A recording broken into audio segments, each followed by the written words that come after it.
मुरली चल रही थी 5 जनवरी 1967 दूसरे पेज के मध्य में।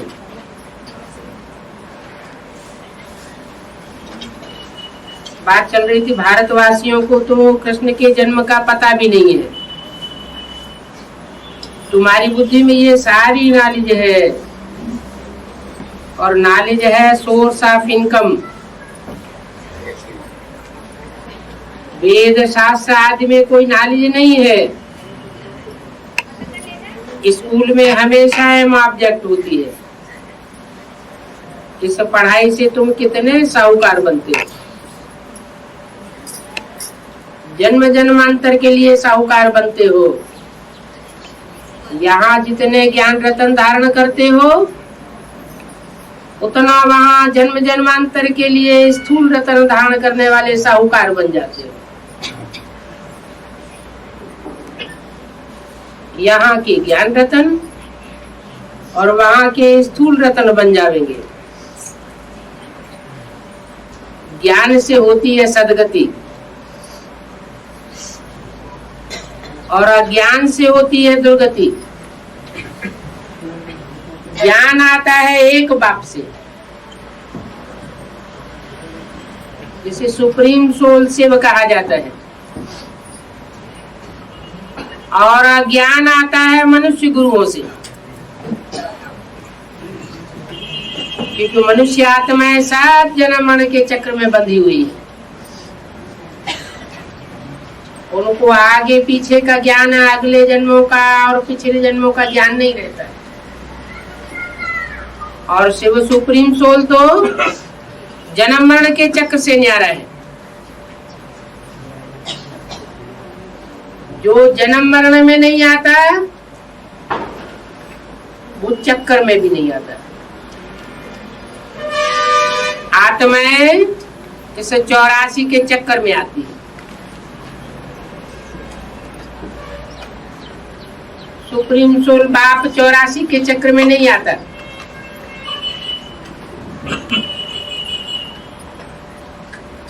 जो चक्कर में आवे वो गिनती में भी आवे, वो चक्कर में भी नहीं आता। तो 84 के चक्कर में न आने के कारण वो कोई भी प्रकार की माला की गिनती में भी नहीं आता। चाहे 500-700 करोड़ की रुद्रमाला हो, चाहे 108 की रुद्रमाला हो, या 8 की माला हो,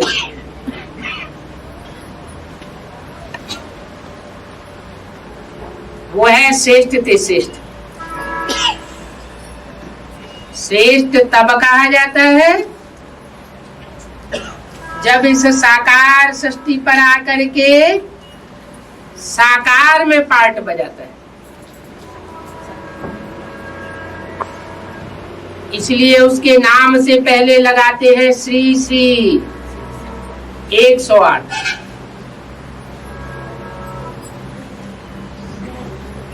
वो देवताओं से भी श्रेष्ठ है। देवताओं के नाम के पहले एक बार श्री लगावेंगे और उसके नाम से पहले डबल श्री लगाते हैं। क्यों श्रेष्ठ है और आत्माएं क्यों भ्रष्ट बनती हैं? क्योंकि वो अभोक्ता है। आत्माएं भोगी हैं और वो भी नंबरवार हैं।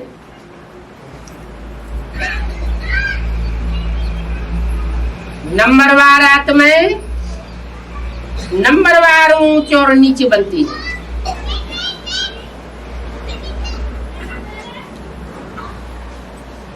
क्योंकि आत्मा एक प्रकार की बैटरी है। बैटरी छोटी बड़ी होती है, कोई कम पावर वाली होती है, कोई ज्यादा पावर वाली होती है। 500-700 करोड़ मनुष्य आत्मा रूपी बैटरीज है।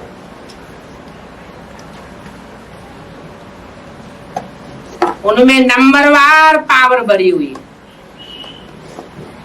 वो पावर कब धारण करती है? जब जनरेटर इस सृष्टि पर आता है। वो है सुप्रीम सोल। सुप्रीम सोल साकार में प्रवेश करके इन आत्मा रूपी बैटरीज को संग का रंग लगाता है। ये संग का रंग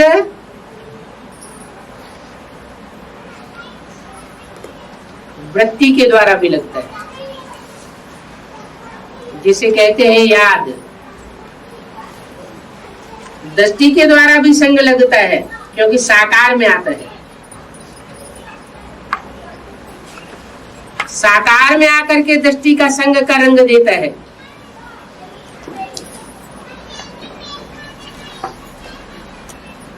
ये तो हुई श्रेष्ठ इंद्रियां। आंख है ज्ञान इंद्रियों में सबसे श्रेष्ठ। कहते हैं दृष्टि से सृष्टि सुधरती भी है और गंदी दृष्टि से सृष्टि बिगड़ती भी है। श्रेष्ठ से श्रेष्ठ बाप की दृष्टि से सृष्टि स्वर्ग बन जाती है और 16 कला संपूर्ण बन जाती है। 16 कला संपूर्ण ही नहीं, कलातीत भी बनती है। ऐसी सृष्टि रचता है जिसे कलाओं में भी नहीं बांधा जा सकता। जैसे दिखाया है लक्ष्मी नारायण के चित्र में, नीचे राधा कृष्ण एक दूसरे को दृष्टि से प्यार से देख रहे हैं। उनकी प्यार की दृष्टि से उनके बच्चों की सृष्टि पैदा होगी। वो श्रेष्ठाचारी इंद्रियों का संयोग है। लेकिन राधा कृष्ण का जन्म कैसे होता है? जो सतयुग के पहले जन्म के बच्चे हैं, उनका जन्म दृष्टि से भी नहीं होता। दृष्टि से भी अति सूक्ष्म है वाइब्रेशन, वृत्ति। राधा कृष्ण के चित्र के ऊपर लक्ष्मी नारायण खड़े हुए हैं, उनके माता पिता उनको जन्म देने वाले। राधा कृष्ण तो फिर भी एक दूसरे को स्नेह की दृष्टि से देखते हैं। ये उनकी दृष्टि का स्नेह है, और फिर भी कुछ न कुछ स्थूल होता है।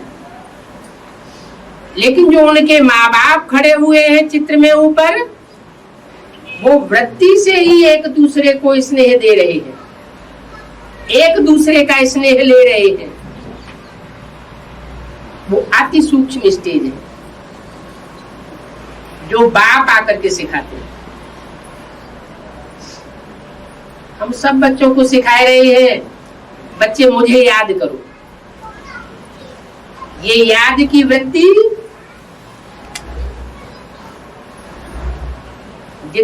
जिसमें जितना देहभान ज्यादा होगा,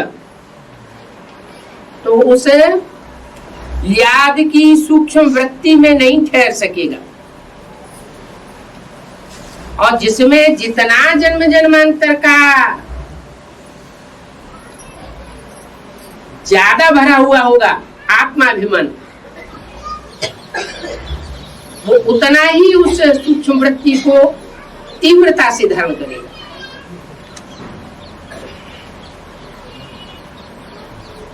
फिर अनेक जन्मों के श्रेष्ठ कर्म और भ्रष्ट कर्म के ऊपर भी आधारित। जिन आत्माओं ने जब जब श्रेष्ठ कर्म किए हैं, वो श्रेष्ठ कर्मों की रील जब संगम युग में घूमती है, तो वाइब्रेशन सुधर जाता है। उन आत्माओं को ऑटोमेटिक याद आती है। और जिन जिन जन्मों में भ्रष्ट कर्म किए हैं, दुखदाई कर्म किए हैं, वो रील जब संगम युग में घूमती है तो देवभान की याद भी बहुत मुश्किल से आती है।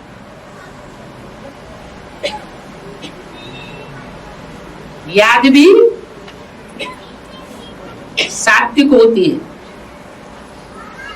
सतो प्रधान, सतो सामान्य, रजो और तमो। तामसी याद में विचार बहुत होता है। अभी अभी एक को याद करेंगे, अभी अभी दूसरे की याद आ जाएगी। जितनी सात्विक याद होगी उतनी सूक्ष्म होगी, और जितनी तामसी याद होगी उतनी ही स्थूल होगी। प्रभाव दोनों का पड़ता है, संग का रंग दोनों का लगता है।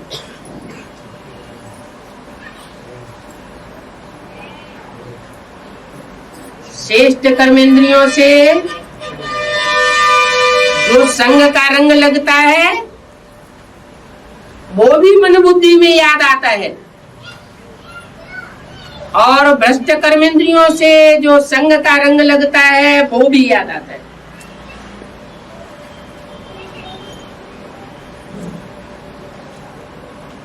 लेकिन अभ्यास की बात,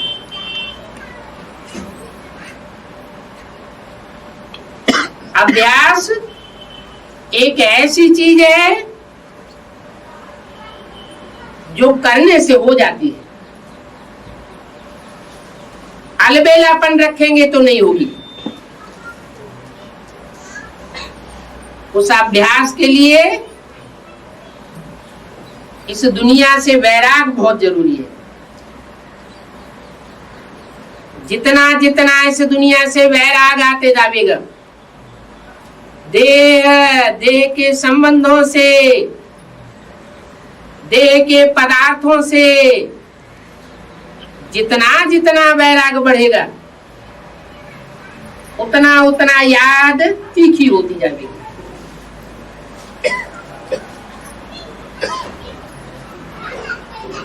और आप विचारी होती जाएगी। आप विचारी माना एक बाप दूसरा न कोई, दूसरी दूसरी जो याद आते हैं, चाहे वस्तुएं याद आती हैं, पदार्थ याद आते हैं, व्यक्ति याद आते हैं, चाहे कोई पशु पक्षी याद आते हैं, उन सबने संगम युग में आज से 5000 साल पहले भी अपनी बैटरी चार्ज की थी। सबकी अपनी अपनी बैटरी नंबरवार चार्ज हुई थी। संगम युग में बैटरी चार्ज भी होती रहती है और डिस्चार्ज भी होती रहती है। ये आत्मा रूपी बैटरी संग का रंग लेती है। श्रेष्ठ आत्माओं के संग के रंग में आती है तो चार्ज होती है, और भ्रष्ट आत्माओं के संग के रंग में आती है तो डिस्चार्ज होती है। इस कलयुग के अंत में तो कोई भी श्रेष्ठ नहीं रहता। हाँ, कोई पुरुषार्थी है, तीखे तीखे पुरुषार्थी होते हैं। जन्म जन्मांतर के ऐसे पुरुषार्थी हैं जिन्होंने जन्म जन्मांतर किसी को दुख नहीं दिया है, या दुख कम दिया है, सुख जास्ती दिया है। तो ऐसी आत्माएं संगम युग में संसर्ग संपर्क में जब आती है तो उनके संग के रंग से सुख महसूस होता है, अवस्था अच्छी बनती है। लेकिन फिर भी वो आत्माएं हैं। आत्माएं सदा काल ऊपर नहीं उठ सकती। कभी नीचे कभी नीचे गिरती है और कभी ऊपर जाती है। ये ऊंच और नीच अवस्थाएं होती रहती है। एक रस अवस्था संगम युग में आदि से लेकर के अंत तक कोई की नहीं होती। राम कृष्ण की आत्माओं की भी नहीं बनती। माया किसी को छोड़ती नहीं है। तो आत्माओं का आधार लेना ठीक नहीं है। अनुभव होता है। मुरली में भी बोला है कि उनका संग करना चाहिए जिनके संग के रंग में रहने से खुशी बढ़ती हो। जिनके साथ में रहने से खुशी न बढ़ती हो, दुख पैदा हो जाता हो, उनका संग छोड़ देना चाहिए।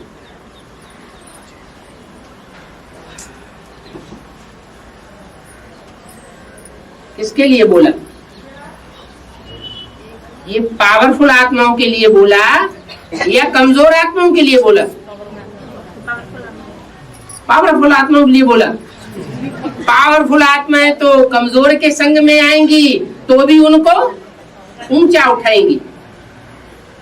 उनके प्रभाव से प्रभावित होने वाली नहीं होंगी। जो कमजोर आत्माएं होंगी वो जल्दी प्रभावित होती है। जो जन्म जन्मांतर अनेकों के संग में रंगी होंगी।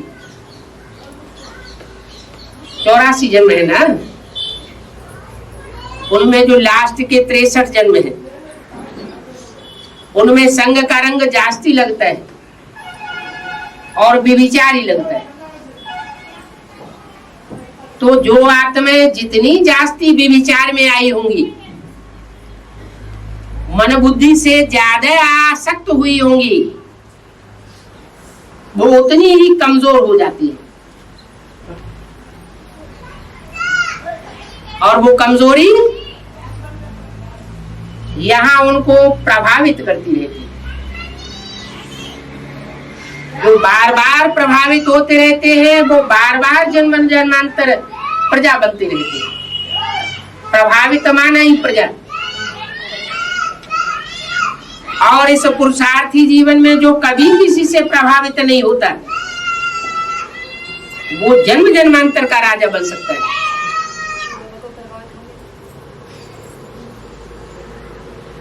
शिव बाबा प्रभावित नहीं होता। शिव बाबा जिसमें प्रवेश करता है, जिसमें प्रवेश करता है, माना राम कृष्ण की आत्माओं में प्रवेश करता है। यह 108 जो भी रुद्रमाला के मणके हैं उनमें नंबरवार प्रवेश करता है, तो वो नंबरवार आत्माएं प्रभावित होती है। एक जैसी प्रभावित नहीं हो सकती, क्योंकि नंबरवार तो होती है। एक जैसा नंबर दो आत्माओं का बन ही नहीं सकता। नारायण का पार्ट बनता है 16 कला संपूर्ण, उसमें भी 2 नारायण नंबरवार बन जाते हैं।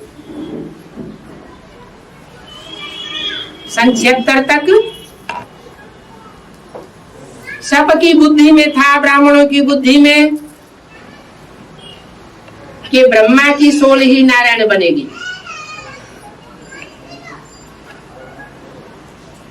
पुरुषार्थी जीवन में उनसे ज्यादा श्रेष्ठ पुरुषार्थ करने वाला कोई नहीं हो सकता।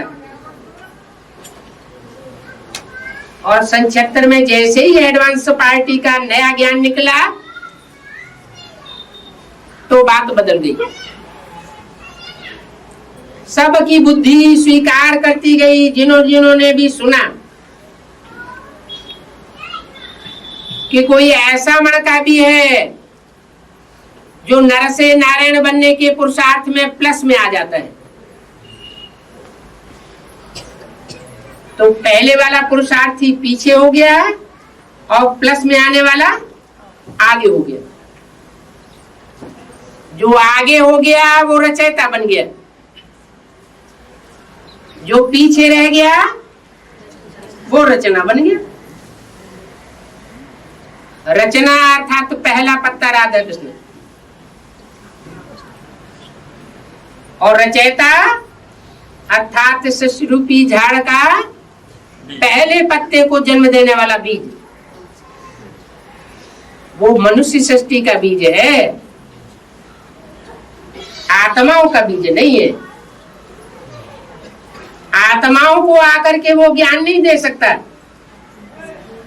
आत्माओं को ज्ञान देने वाला एक ही सुप्रीम सोल है। वो सुप्रीम सोल तुरीय है। आत्माओं के साथ उसकी भेंट नहीं की जा सकती, कंपैरिजन नहीं किया जा सकता। इसलिए वो सदैव साक्षी दृष्टा के रूप में 5000 साल के पीरियड में एक सेकंड भी ऐसा नहीं आता जो वो साक्षी दृष्टा के रूप में न रहे। जबकि और आत्माएं, चाहे वो रामकृष्ण की आत्माएं ही क्यों न हो, सृष्टि के माता पिता ही क्यों न हो, उनकी बात अलग हो जाती है। तो बताया कि नंबरवार आत्माएं पुरुषार्थी होती हैं। एक का पुरुषार्थ न मिले दूसरे से, इसलिए एक का फीचर न मिले दूसरे से। 500-700 करोड़ मनुष्य आत्माएं और उनके 84 जन्म, कोई के कम और कोई के ज्यादा, लेकिन कोई भी जन्म में कोई का भी फीचर कोई से मिलता जुलता नहीं होता। बल जुड़वा बच्चे के रूप में पैदा होते हैं तो भी उनके वजन में अंतर हो जाता है, उनके चेहरे की चौड़ाई में अंतर हो जाता है, रंग में अंतर पड़ जाता है, थोड़ा परसेंटेज में अंतर जरूर होता है, और स्वभाव संस्कार में तो बहुत अंतर हो जाता है।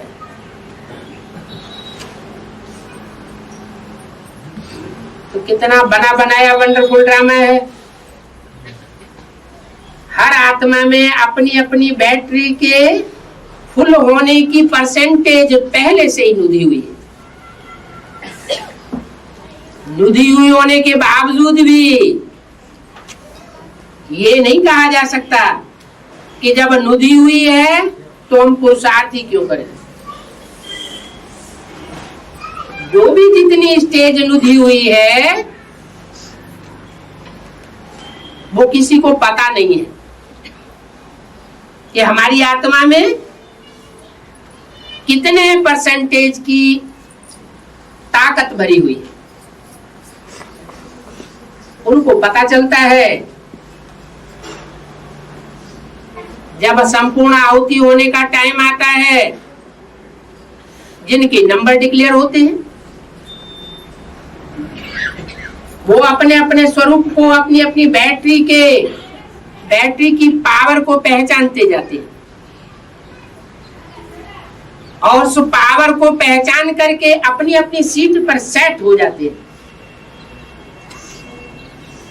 जब सीट का पता चल जाता है तो पावर अपने आप आ जाती है। निश्चय बुद्धि विजय थी। और जब तक ये निश्चय ही नहीं है कि मेरी सीट कौन सी है, तब तक नंबरवार पुरुषार्थ अनुसार अनिश्चय की स्टेज में।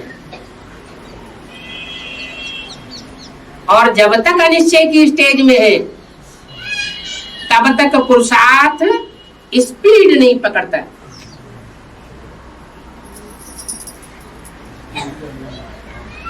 संक्षेत्र में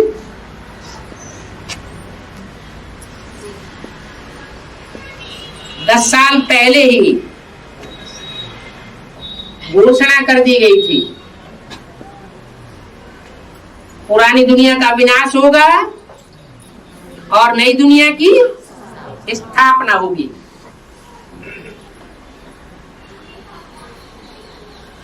जो जीवन का लक्ष्य है, नर से नारायण और नारी से लक्ष्मी, वो पाठ प्रत्यक्ष हो जाएंगे।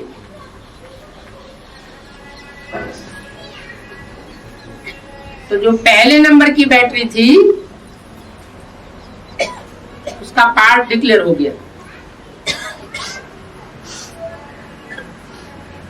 उसमें भी जैसे लॉटरी निकलती है, कोई बहुत बड़ी लॉटरी निकल जाए 10, 20, 50 करोड़ की,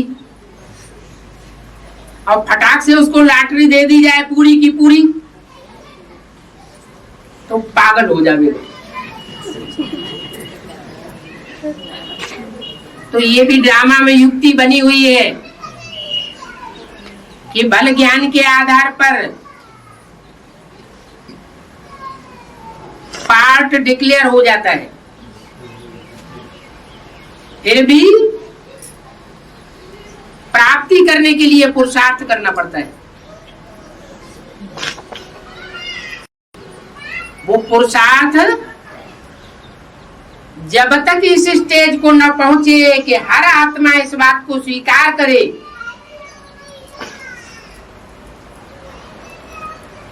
कि इस ऊपर के मणके ने जितना पुरुषार्थ किया है उतना मैं नीचे वाला मणका उतना पुरुषार्थ नहीं कर सकता, ये विश्वास बैठ जाता है। जैसे मिलिट्री में ऊंचे ओहदे का ऑफिसर भी होता है, नीचे ओहदे का भी ऑफिसर होता है, नंबरवार छोटे छोटे प्यादे भी होते हैं। नीचे वाला ऊपर के ऑफिसर को आंख उठा के नहीं देख सकता, इतना वास्ट डिफरेंस दिखाई देता है। ऐसे ही जब माला के मणके प्रत्यक्ष हो जाएंगे तो सब अपनी अपनी सीट पर सेट हो जाएंगे। Law and order, godly law and order, जिसको कोई तोड़ न सके, ऐसा रूप तैयार हो जाएगा। अभी क्या होता है,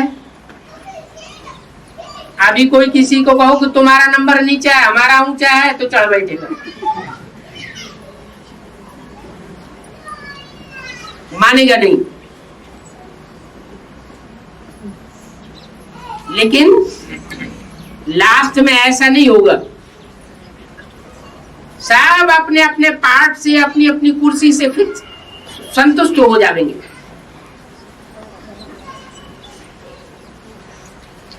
कोई भी असंतोष नहीं होगा, समझेंगे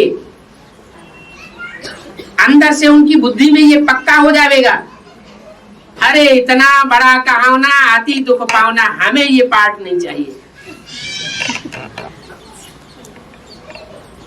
वो अपने पार्ट को ही श्रेष्ठ समझेंगे। यहां तक कि 500 करोड़ सृष्टि का, 700 करोड़ मनुष्य की सृष्टि का जो लास्ट मणका होगा वो भी अपने में संतुष्ट हो जाएगा। क्या संतुष्टि होगी उसको? अरे इस नारकीय दुनिया की छी दुनिया के चक्कर में आने से तो अच्छा 5000 साल ऊपर ही बैठे रहना अच्छा है, और वो उसी में खुश हो जाएगा।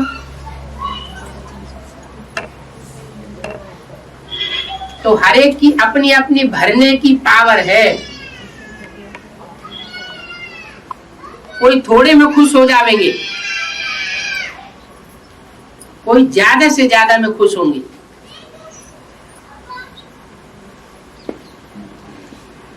लेकिन सुख के सागर के बच्चे वो कहे जावेंगे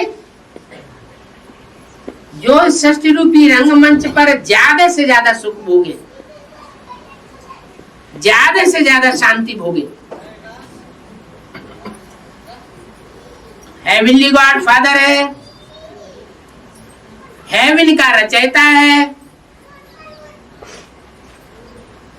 तो हमको जन्म जन्मांतर हेवन का ही अनुभव होना चाहिए ना। हम दुख का अनुभव क्यों करें?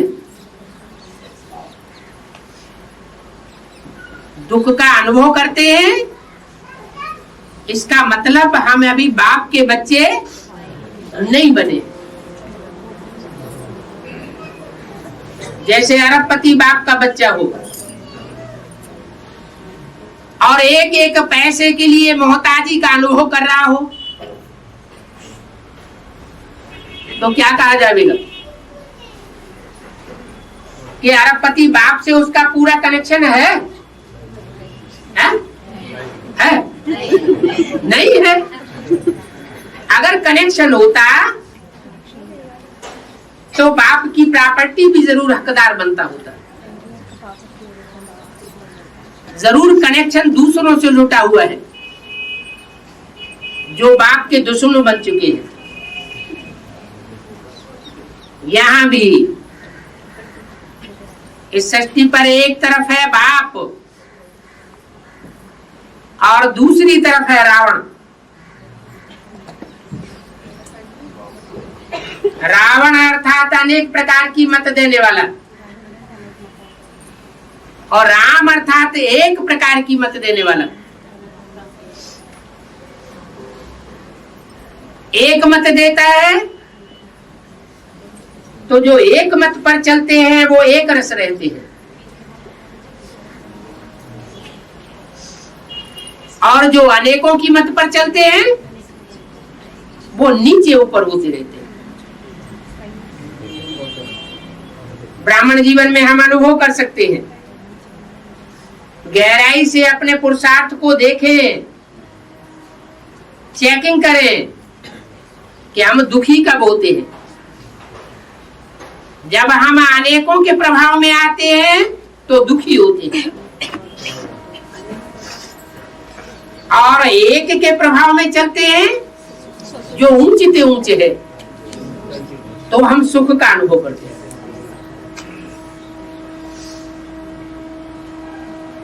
ये नारायण कैसे बने? जो पहले जन्म में नारायण विश्व का महाराजा होता है वो आखिरी 84वें जन्म में जाकर के दुखी क्यों हो जाता है? नहीं दरिद्र सम पातक पुंजा। दरिद्रता अर्थात गरीबी के अनुसार दुनिया में कोई भी पाप का पुंज नहीं होता।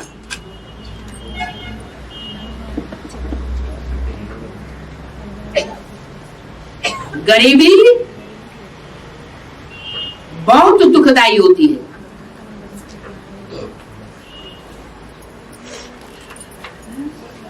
बाप तो कहते हैं भले राजा ही न लो,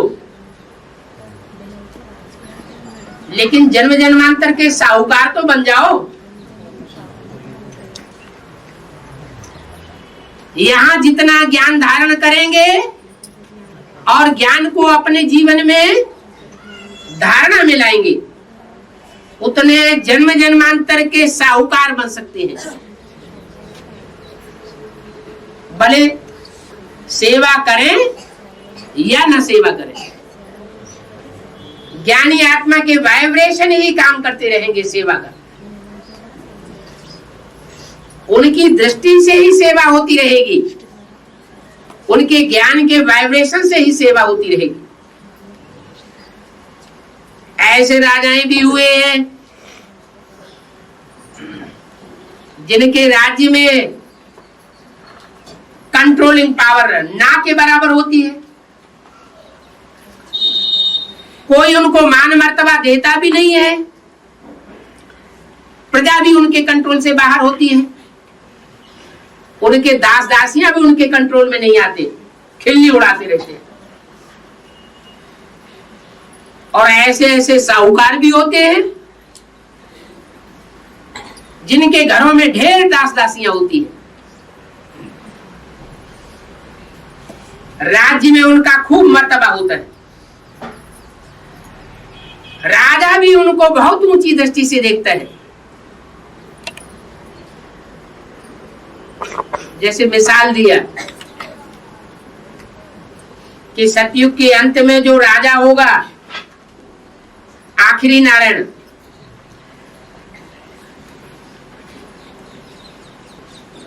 उसके पास धन संपत्ति की बहुत कमी हो जाएगी। क्यों? क्योंकि उस आर्य समाजी बनने वाले नारायण ने ऐसा पुरुषार्थ किया कि जब ज्ञान रतनों में मनन चिंतन मंथन करने का टाइम था, उस समय वो हवाई जहाजों में घूमता रहा फालतू। जो मुरली में बोला है, व्यर्थ इधर से उधर घूमना जैसे भूतों का काम है। तो पुरुषार्थ नहीं किया, मान मर्तबे की भूख में इधर से उधर दौड़ा दौड़ करते रहे, तो प्राप्ति नहीं हुई। लास्ट जन्म का नारायण बनता है और उसके ऊपर ढेर सारा कर्जा चढ़ जाता है। अब चूंकि सतयुग का अंत है, स्वर्ग तो है ही है, 14 कला संपन्नता की स्टेज भी है, इसलिए दुख तो महसूस नहीं होता। लेकिन उस नारायण को जो कर्ज देने वाला साहूकार है, वो ऊंचा पद पा जाता है। सारी राजाई उसे साहूकार को सौंप देनी पड़ती है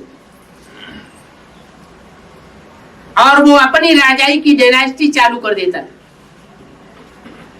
नाम पड़ता है राम राज्य, गायन होता है राम राजा, राम प्रजा, राम साहूकार। जिये नगरी बसे दाता, धर्म का उपकार। अब बात तो धर्म अधर्म की बात ही नहीं, ये तो यहाँ संगम युग की बात है। संगम युग में ऐसी शूटिंग होती है, माना बाबा का कहना ये है कि अगर राजाई का पुरुषार्थ न भी करे तो कम से कम फर्स्ट क्लास साहूकार बनने का पुरुषार्थ तो कर सकते हैं। साहूकार भी प्रजा वर्ग में होती है। फर्स्ट क्लास प्रजा माना साहूकार, साहूकार प्रजा। सेकंड क्लास प्रजा भी होती है।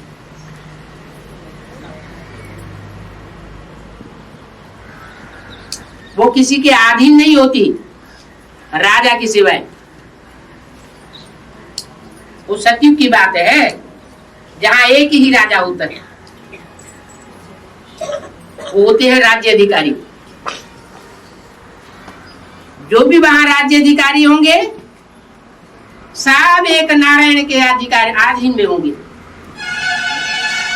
एक के कंट्रोल में होंगे। कोई दूसरा उनके ऊपर कंट्रोल नहीं करेगा कि एक के ऊपर एक ऑफिसर, उसके ऊपर दूसरा ऑफिसर, उसके ऊपर तीसरा ऑफिसर, ऐसा नहीं होगा। सबकी बागडोर एक के हाथ में। ऐसी सतयुगी सृष्टि सत्य बाप आकर के स्थापन करते हैं, जो 1250 वर्ष तक चलती है। वहां सतयुग में एक ही राजा होगा जिसे महाराजा कहा जाता है, एक का राज्य होगा। और त्रेता में ये शरण बदल जाती है, राजाएं अनेक हो जाते हैं और प्रिंस प्रिंसेस फिर और ज्यादा हो जाते हैं। त्रेता के अंत तक 16,000 प्रिंस प्रिंसेस की संख्या हो जाती है। जो प्रिंस प्रिंसेस बन करके रह जाते हैं, राजा नहीं बन पाते। राजा बनने वाली क्वालिटी वो सिर्फ 108 आत्माओं की है, जिनमें 8 महाराजा भी बनते हैं। सतयुग में होते हैं महाराजाएं, त्रेता में होते हैं राजाएं नंबरवार, फिर द्वापर में महाराजाएं और राजाएं दोनों होते हैं, और कलयुग में राजाएं होते हैं। महाराजा सिर्फ नाम मात्र टाइटल होता है, प्रैक्टिकल कोई सारे विश्व का महाराजा हो ही नहीं सकता। हिटलर, नेपोलियन बहुत पुरुषार्थ किया, लेकिन सारे विश्व के राजा नहीं बन सके। अभी बाप आकर के कहते हैं, बच्चे अगर तुम मेरी मत पर चलेंगे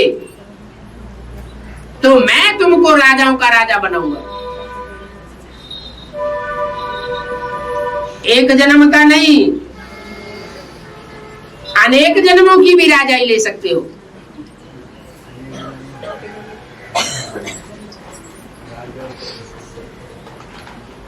ये ऐसा पद है जो मेरे सिवाय और कोई नहीं दे सकता। ऐसी राजाई की पढ़ाई, ऐसी कंट्रोलिंग पावर और कोई नहीं दे सकता। ना ऐसी पढ़ाई कोई पढ़ा सकता है। मैं आता हूं तो तुमको राजाओं का राजा बनाता हूं, और धर्म पिताएं आते हैं, वो तुमको राजा नहीं बनाते, स्वाधीन नहीं बनाते। राजा किसी के अधीन होता है क्या? राजा किसी के अधीन नहीं होता। रानी को फिर भी अधीनता में रहना पड़ता है। किसके? राजा के अधीन रहना पड़ता है। तो राजाई की प्राप्ति बाप आकर के कराते हैं। महाराजा कहो, राजा कहो, है तो दोनों ही राजा। अपने अपने राज्य में तो राजा हैं। फिर सारे राजाएं मिलकर के एक को महाराजा मान ले तो बात दूसरी है, लेकिन अपने राज्य में तो राजा है ना। तो जो राजा है वो किसी के अधीन नहीं होता। रानी अधीन होती है। जो प्रिंस प्रिंसेस बनते हैं वो भी अधीन होते हैं। पुरुषार्थ कहाँ करते हैं? पढ़ाई कहाँ पढ़ते हैं? संगम में पढ़ाई पढ़ते हैं। बाप आकर पढ़ाई पढ़ाते हैं, किसी को डंडे मारते हैं क्या? स्थूल डंडे मारते हैं? नहीं। बातों के डंडे, उसके लिए तो कहा गया है, लातों की देवी बातों से नहीं मानती है। तो जब तक पढ़ाई का पीरियड है तब तक शांति से पढ़ाई पढ़ाते हैं। जब देखते हैं कि अब पढ़ाई पूरी हुई और पढ़ाई जितना पढ़नी थी सबने पढ़ ली, और पहला संगठन डिक्लेयर होता है,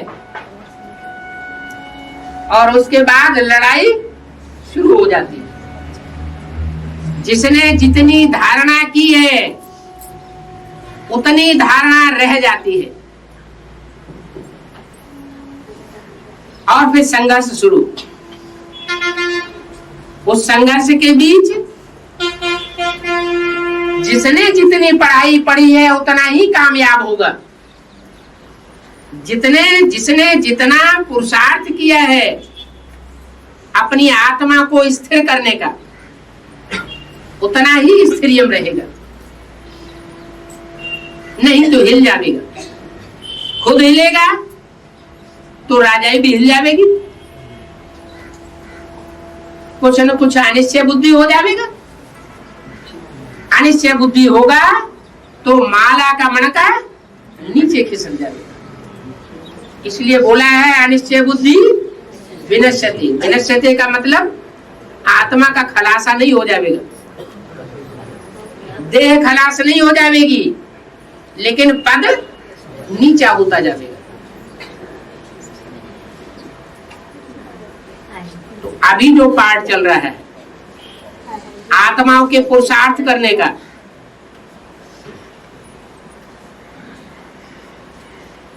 वो बेसिक नॉलेज की बात नहीं है। बेसिक नॉलेज में भी सिर्फ उन आत्माओं की बात है जो रानी का पद पाने वाली है। क्यों?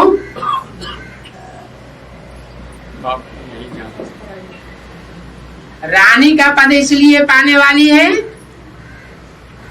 कि उन्होंने ब्रह्मा बाबा को फॉलो किया। क्या?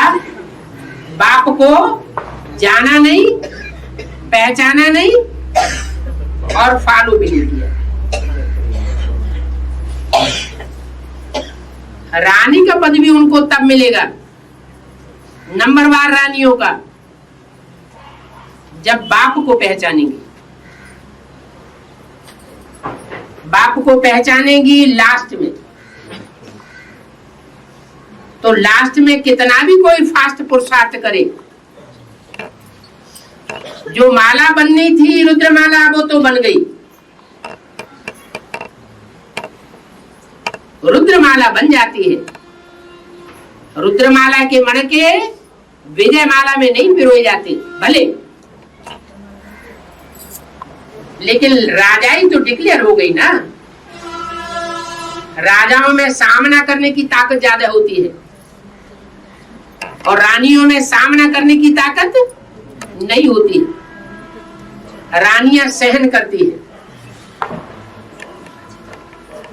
जिस समय जौहर की प्रथा चल रही थी हिंदुस्तान में, उस समय के राजाओं से कहा जाए कि तुम जौहर में आग में कूद जाओ, तो क्या वो कूद जाते हैं? आग की गर्मी को सहन करने के लिए तैयार हो जाते? नहीं होते। और रानियों ने क्या किया? फटाक से फैसला किया, संगठित रूप में फैसला किया और अग्नि की गर्मी को सहन करने के लिए तैयार हो गई। तो उनमें सहन शक्ति का मात्रा ज्यादा होता है और राजाओं में उतनी सहन शक्ति नहीं होती है। उनमें सामना करने की ताकत ज्यादा होती है और उनमें सहन शक्ति जास्ती होती है। तो सहन शक्ति जास्ती होने की वजह से वो सेकेंडरी पद पाती है। क्या? जब विनाश होगा तो आधे पापात्माएं और आधी पुण्यात्माएं बचेंगी। वो पुण्यात्माओं की लिस्ट किसकी होगी और पापात्माओं की लिस्ट किसकी होगी? और रुद्रमाला है जन्म जन्मांतर के पापात्मा बनने वाले राजाएं। बाप को फॉलो किया है ना, और किसी को तो नहीं फॉलो किया है।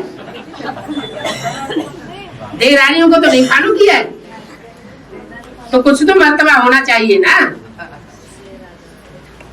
कोई कम बात है क्या? एक है साधे सब सद है और सब साधे सब जाए।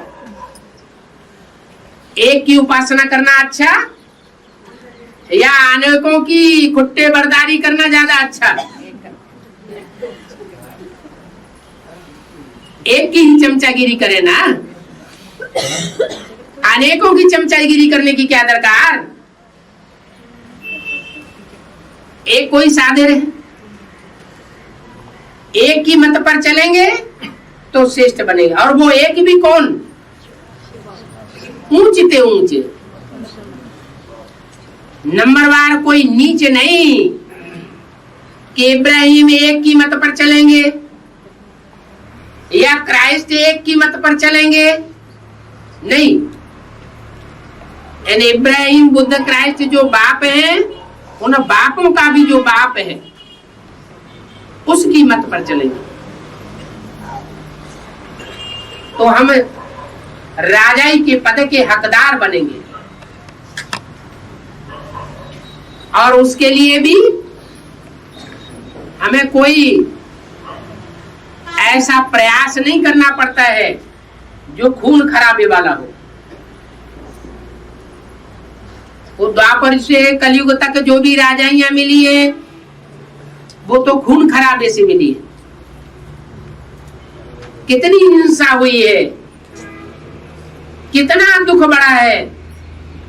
और यहाँ बाप तो हमको सहज सहज पुरुषार्थ करा के राजाई देते,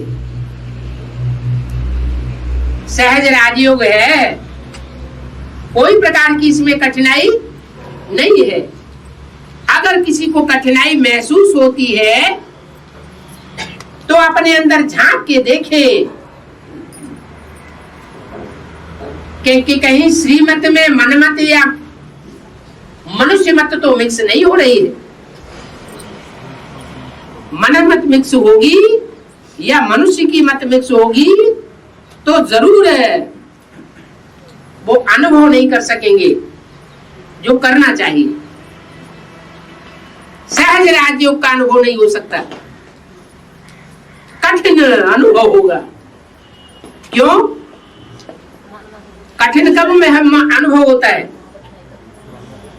और सहज कब अनुभव होता है? किसी का किसी से प्यार हो जाए,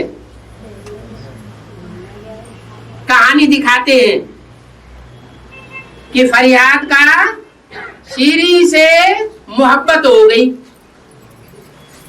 वो फरियाद, गली गली में फरियाद करने वाला भिखमंगा और शेरी शाहजादी, तो उसको राजा ने काम दिया, शर्त रखी, अगर तुम ये पहाड़ काट करके नदी निकाल दोगे तो तुम्हारी शादी करवा देंगे। और अकेले, दूसरे किसी का सहयोग लेकर के ये काम नहीं करना है। और उसने हिम्मत की, पहाड़ काट लिया, सुरंग बना दी और ज्ञान की नदी बहा दी। दुनिया वाले वो कहानी बनाते हैं, सुनाते भी हैं, लेकिन जो असली मर्म है वो रह गया। क्या? उन्होंने समझा कि कोई स्थूल पहाड़ की बात है, उन्होंने समझा कोई स्थूल नदी की बात रही होगी। अब कोई कहे कि हिमालय पहाड़ काट दो और मानसरोवर झील का पानी ले आओ तब ऐसा होने देंगे, तो वो तो बात संभव नहीं है। यहाँ तो बाप आकर के कोई भी अजूबा गरूबा ऐसा कोई जादूगिरी का काम नहीं कराते हैं। जो कुछ भी कराते हैं सब संभव है।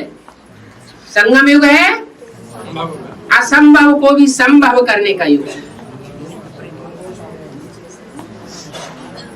हिम्मते बच्चे मत दे बाप। जो हिम्मत करेंगे वो बाप से पूरा सहयोग प्राप्त करने के अधिकारी है, लेकिन ज्ञान युक्त रूप से, अज्ञान की बातें नहीं। अज्ञान आता है रावण से। अज्ञान अर्थात भक्ति, अंधश्रद्धा, अंधविश्वास, वो बाप नहीं सिखाते। बाप कोई बाजीगर नहीं है कि आकर के बाजीगरी सिखाए कि मुट्ठी खोली और आम आ जाए। नहीं, बाप तो जो भी ज्ञान देते हैं वो कारण और कार्य का विश्लेषण करके देते हैं। ज्ञान में कहीं भी कोई भी टिक नहीं है, कोई नुक्स नहीं है। अगर कहीं ये नुक्स भासता है तो वो अपनी ही बुद्धि की कमजोरी है। अरे ईश्वर बाप आया हुआ है तो उसका जो ज्ञान होगा उतना एक्यूरेट तो और किसी की हो ही नहीं सकता। एक्यूरेट दुनिया की स्थापना करके जाता है। सत्य बाप है और ऐसा सत्य है जिसमें कल्याण ही कल्याण समाया हुआ है। असत्य का नाम निशान नहीं, अकल्याण का नाम निशान नहीं। और जहां सत्य है और उस सत्य में कल्याण समाया हुआ है तो उससे ज्यादा सुंदर कोई होता भी नहीं। ऐसा सत्य कि कड़वा सत्य हो और उसमें अकल्याण भरा हुआ हो तो वो सुंदर हो नहीं सकता। ऐसा कर्म करने वाला उसका चेहरा बिगड़ जाता है।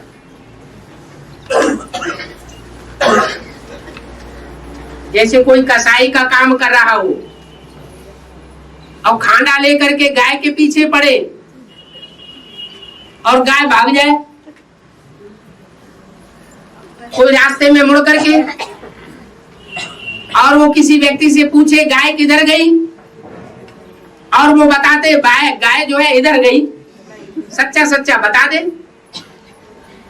तो वो सत्य है या असत्य है?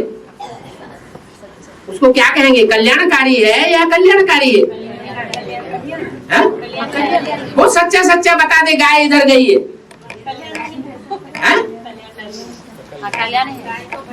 वो सच्चा बता दिया, लेकिन गाय को तो उसने मौत के घाट उतरवा दिया। गाय जैसा सीधा प्राणी, उसका तो कल्याण कर दिया ना। तो वो सत्य सत्य नहीं है, वो सत्य अकल्याणकारी सत्य है। इसलिए ऐसे सत्य को स्वीकार करने वाला और ऐसे सत्य को बताने वाला दोनों ही पापी की लिस्ट में। जो गाय को काटने वाला है उसका तो चेहरा खराब होगा ही जन्म जन्मांतर के लिए, लेकिन जो उसे रास्ता बताने वाला है, अकल्याण का रास्ता, उसका चेहरा उससे भी जास्ती खराब हो जाएगा। वो सुंदर चेहरा धारण नहीं कर सकता।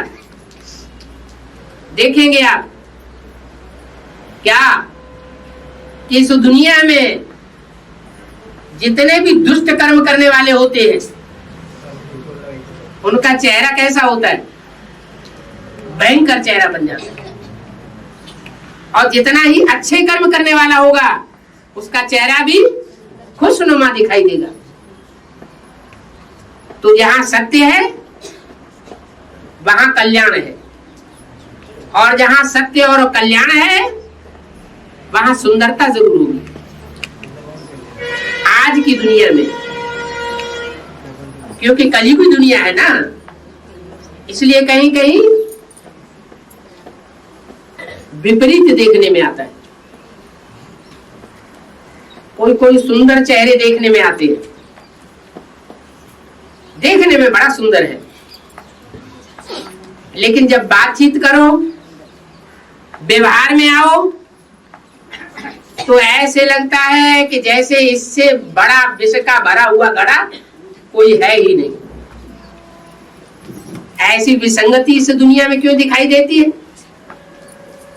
अगर सत्य ही सुंदर है, कल्याणकारी है, तो वो सुंदर क्यों दिखाई देता है? देखने वाले की आंख नहीं है जो अंदर और बाहर को ठीक से देख सके। अंदर भी देखना होता है, अंदर का भी सौंदर्य होता है और बाहर का भी सौंदर्य होता है। आंतरिक सौंदर्य बाहर के सौंदर्य से ज्यादा मूल्यवान है। जो बाहर का सौंदर्य है वो क्षण भंगुर हो सकता है, थोड़े समय के लिए हो सकता है, और बाहर का सौंदर्य जो थोड़े समय के लिए होता है वो दुखदायी हो सकता है, और अंदरूनी सौंदर्य सदा काल के लिए होता है। तो अंदर और बाहर दोनों एक होना चाहिए या अलग अलग होना चाहिए? अलग अलग होना चाहिए, एक होना चाहिए। अगर बाहर से भी सुंदरता है, आंतरिक सौंदर्य में भी सुंदरता है, तो वो सुंदरता है और वही सुंदरता सत्य है। और जो सत्य है वही सुंदरता कल्याणकारी है। इसलिए नाम दिया गया है सत्यम शिवम सुंदरम। जो सत्य है वही शिव है, जो शिव है अर्थात कल्याणकारी है वही सुंदर है। शिव से जास्ती सुंदर और दुनिया में कोई हो नहीं सकता। हाँ, उसको शिव बाबा कहेंगे, कोई बिंदी बाबा नहीं। बिंदी को बाबा कहा भी नहीं जाता है। बिंदी जब साकार में प्रवेश करती है तब ही बाबा कही जाती है। बिंदी तो बाप है। किसका बाप? बिंदु बिंदु आत्माओं का बाप है। आत्मा न दिखाई देती है, न बिंदु बिंदु आत्माओं का बाप इन आंखों से दिखाई देता है। सुंदरता तो आंखों से देखने की भी चीज है। जो आंखों से देखने की चीज है वो बुद्धि से परखने की भी चीज है। आंतरिक रूप से परखा जाता है, बाहरी आंख से देखा जाता है। इसलिए कहते हैं तीसरा नेत्र। क्या? हर मनुष्य आत्मा को 3 नेत्र है। उन 3 नेत्रों को कहा जाता है ब्रह्मा विष्णु शंकर। ब्रह्मा का नेत्र है, विष्णु का नेत्र है और शंकर का नेत्र, शिव नेत्र। दाई आंख, बाई आंख और ऊपर की आंख। शंकर का जो रूप है ना, उसमें जो ऊपर की आंख है वो खड़ी हुई आंख है, और नीचे की 2 आंखें हैं उनमें एक दाई है एक बाई है। दोनों पड़ी हुई आंखें दिखाई जाती है। तो ज्यादा श्रेष्ठ कौन सी हुई?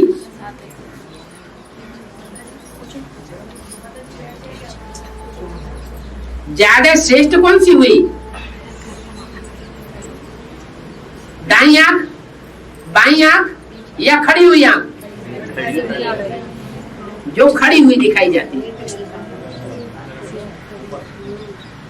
क्या शिव बाप को पुरुषार्थ में खड़े होने की जरूरत है? शिव बाप को जरूरत नहीं है, लेकिन वो जिसमें प्रवेश करता है, जिसको आप समान बनाता है, उसका तीसरा नेत्र दिखाया गया। ये तीसरा नेत्र शिव नेत्र कहा जाता है, शंकर नेत्र नहीं कहा जाता। शिव अर्थात कल्याणकारी।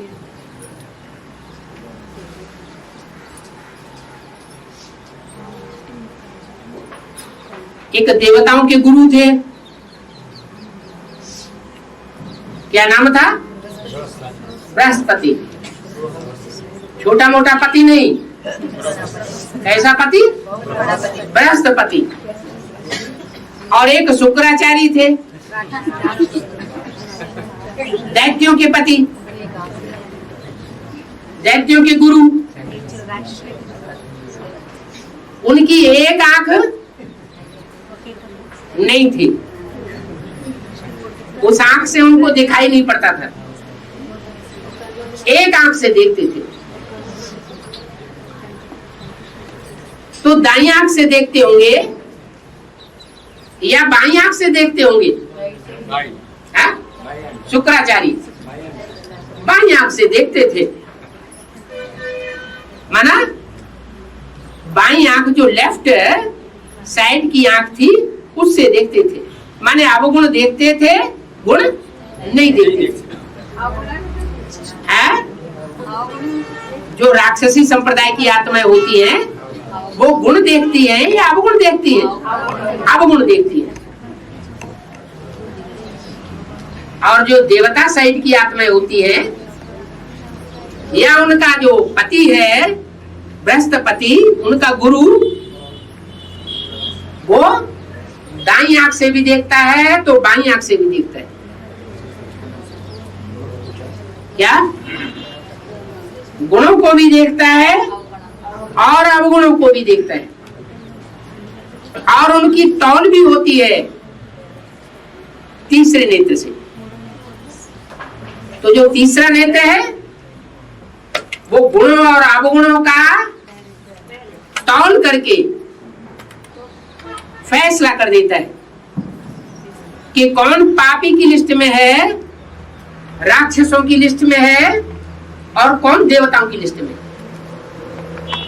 क्योंकि जो देवात्माएं हैं वो द्वापर में आने के बाद संघ के रंग में आती है, और संघ के रंग में आने के कारण पतित बन जाती है। सत्युग त्रेसा से नीचे उतरने वाली द्वैतवाद में आने वाली आत्माएं, उनकी संख्या बहुत थोड़ी होती है, और जो ऊपर से उतरने वाली आत्माएं हैं, राक्षसी आत्माएं, उनकी संख्या जास्ती होती है। तो ज्यादा के संग के रंग में आने से वो थोड़ी आत्माएं अपने को कंट्रोल नहीं कर पाती। नंबरवार है उनमें भी, कोई पूरे 84 जन्म लेने वाले हैं, कोई कम जन्म लेने वाले देवताएं, कच्चे देवताएं हैं। तो जो कच्चे देवताएं होते हैं वो ऊपर से आने वाली आसुरी आत्माओं के संग के रंग में जल्दी आ जाते हैं। कौन से वंश की आत्माएं होंगी वो? है इस्लाम वंशी, बौद्धी वंशी, सूर्यवंशी या चंद्रवंशी? है कौन सी वंशी? चंद्रवंशी या चंद्रवंशियों के प्रभाव में आने वाले या उनको प्रभाव में लेने वाले जो दैत्यवंशी हैं वो ही कन्वर्ट होते हैं। जो सूर्यवंशी हैं वो अपने जीवन में रहते कभी कन्वर्ट नहीं होते।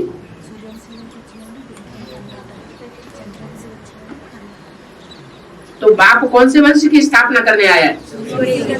सूर्यवंश की स्थापना करने आया है। सूर्यवंशी बनने वाले सूर्य को बड़े आराम से पहचान लेंगे। क्या? उनको पहचानने में देर नहीं लगी, निशानी बता दी। तुम्हारे अपने कुल का होगा तो थोड़ा सा ज्ञान देंगे और वो तुरंत ज्ञान में आकर्षित हो जाएंगे। उनको ज्यादा घिस घिस खिट खिट करने की दरकार नहीं पड़ेगी। जो तुम्हारे कुल का नहीं होगा तो तुम कितना भी समझाते रहो, वो फिर भी कहेगा दीदी दादी मानेंगी तब हम तुम्हारी बात मानेंगे।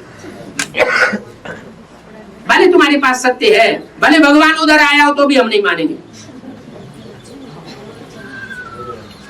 ओम शांति।